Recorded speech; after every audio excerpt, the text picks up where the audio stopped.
Kisah Nabi Sulaiman alaihi salam dengan masakan yang banyak. Dikisahkan dalam sebuah kitab bahawa apabila kerajaan Nabi Sulaiman alaihi salam berleluasa pemerintahannya di dunia dari manusia, jin, binatang-binatang buas dan burung-burung serta dapat menguasai angin. Maka Nabi Sulaiman telah meminta izin dari Allah Subhanahu wa Ta'ala dengan berkata, "Ya Allah, izinkanlah aku memberi rezeki kepada tiap-tiap orang yang mendapat rezekimu selama 1 tahun penuh." Kemudian Allah Subhanahu wa Ta'ala mewahyukan kepada Nabi Sulaiman alaihi salam, "Wahai Sulaiman, sesungguhnya kamu tidak akan dapat berbuat demikian." Nabi Sulaiman merayu lagi, "Ya Allah, izinkanlah aku untuk sehari." Lalu Allah Subhanahu wa Ta'ala mengizinkan permintaan Nabi Sulaiman alaihi salam.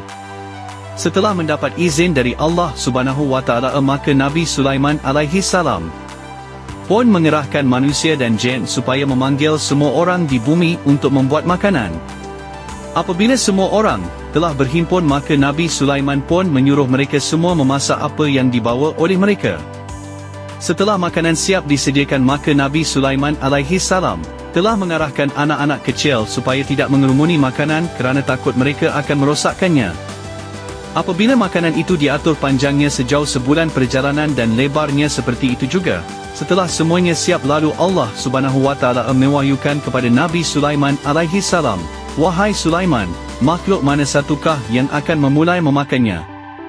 Kata Nabi Sulaiman alaihi salam, "Aku hendak menyuruh makhluk di laut dan di darat memakannya dahulu." Kemudian Allah Subhanahu wa Ta'ala memerintahkan ikan besar menyertai undangan Nabi Sulaiman itu.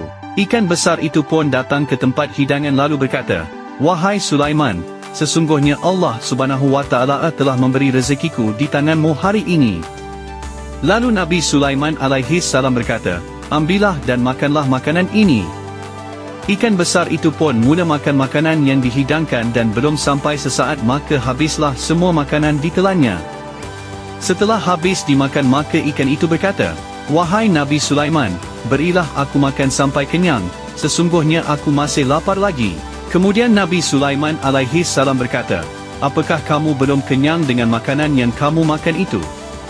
Kata ikan besar itu, "Sebenarnya aku belum kenyang lagi."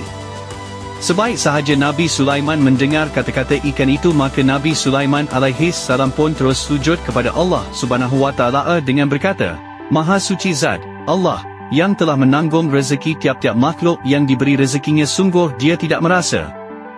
Sesungguhnya tidaklah layak seseorang itu mengatakan dia yang memberi rezeki pada seseorang itu walaupun dia itu seorang bos sekalipun, sebab Allah Subhanahu wa Ta'ala yang memberi rezeki pada makhluk yang diciptanya. Kalau seseorang mengatakan dia yang memberikan rezeki pada seseorang itu, maka orang itu hendaklah dihantar ke tempat pemulihan otak, sebab rezeki dia sendiri pun Allah yang beri. Orang yang mencabar kekuasaan Allah ialah mereka yang tidak lagi berfikiran waras."